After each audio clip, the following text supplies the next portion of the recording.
Hello students, today's class we will learn about the equation of a circle in different form.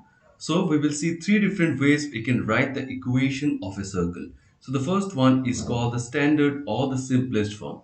So if you see here, this is a circle with center O and P is a point on the circumference of the circle. Now, the center of the circle lies at the origin of the coordinate axis. That's why it's 0, comma 0. And P is any point x, comma y. Now, if we use the distance formula, OP will be equal to what?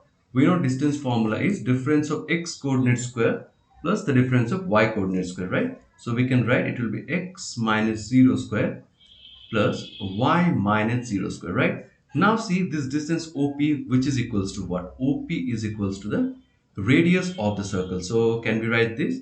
R will be equal to x minus 0 is x. So it will be x square, y minus 0 is y square. Now if I square both the side, what I'm going to get? I'll get R square is equals to x square plus y square. So this is called the simplest form or the standard form of a circle.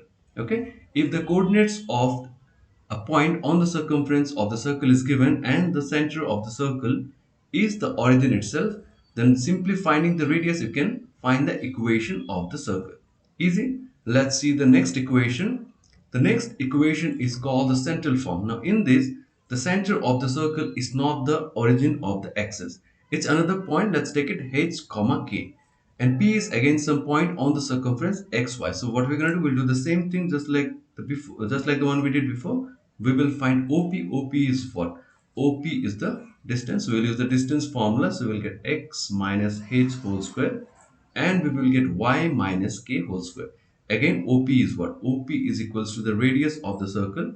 So we can write R is equals to x minus h whole square plus y minus k whole square. If I square both sides, I'll get r square is equals to x minus h square plus y minus k whole square. So this equation is called the central form. When the origin or the center of the circle is a different point, using these values we can easily get the equation of the circle.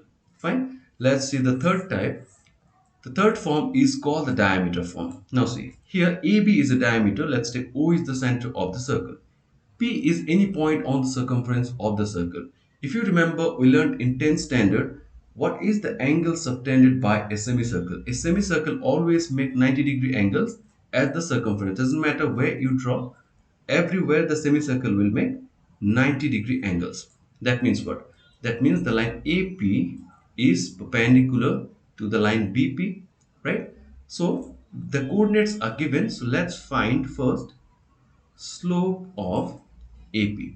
So what will be the slope of AP? I can write difference of y coordinate. So it will be y minus y1 divided by x minus x1. Similarly, let's find the slope of BP. So what will be the slope of BP? It will be y minus y2 divided by x minus x2. Now you'll know in straight lines, if two lines are perpendicular, if we multiply their slopes, the answer should be minus 1.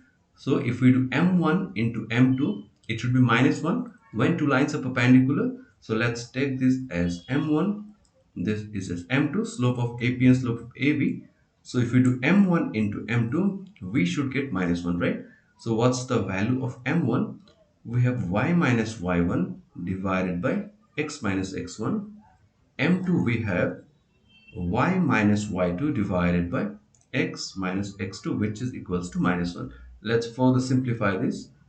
So it will become like what? Y minus y1 into y minus y2 equals to minus x minus x1 into x minus x2. If I bring it on this side, so it will become what? It will become plus x minus x1 into x minus x2 plus y minus y1 into y minus y2 equals to 0. So this is the equation of a circle in the diameter form. So if they give us 2 points of the diameter, suppose the diameter is given and the 2 points on the diameter are given, using this equation we can easily find the equation of the circle. So these are the three ways we can write the equation of a circle. If you have any doubts regarding any of this, you can ask me in the comments.